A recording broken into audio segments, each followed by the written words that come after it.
अभी आपने जल द्वारा प्राकृतिक निसंक्रमण था, सेकंड है भौतिक निसंक्रमण। जब कुछ भौतिक उपायों द्वारा रोग के रोगाणुओं को नष्ट करने का कार्य किया जाता है तब उसे भौतिक निसंक्रमण कहा जाता है। भौतिक विधियां जैसे उबालना, जलाना इत्यादि। पहला इसके अंतर्गत आता है उबालकर। यह सस्ती तथा सरल विधि है।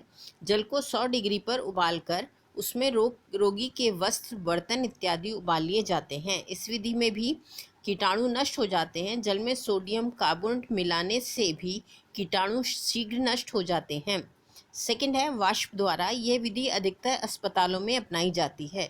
यंत्रों द्वारा वाष्प का दबाव बढ़ा दिया जाता है। इससे भारी कंबलों तथा वस्त्रों के अंदर तक पहुंचकर कीटाणुओं को नष्ट कर देती है।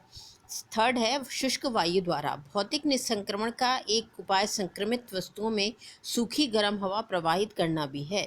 इस उपाय द्वारा मुख्य रूप से उन वस्तुओं को विसंक्रमित किया जाता है जिन्हें भाप द्वारा विसंक्रमित नहीं किया जा सकता, जैसे चमड़े की वस्तुएं, प्लास्टिक, रबर, लकड़ी तथा कांच आदि। फोर्थ है इसमें जलाना।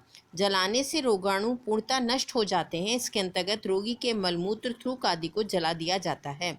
बर्तनों को जलाकर शुद्ध कर लिया जाता है।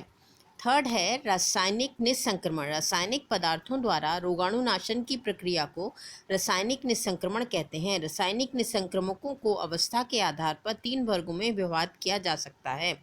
रोगाणु इनके संपर्क में आते ही शीघ्र नष्ट हो जाते हैं। अवस्था के आधार पर 3 प्रकार निम्न हैं: ठोस रासायनिक निसंक्रमक, तरल रासायनिक निसंक्रमण और गैसीय रासायनिक निसंक्रमण।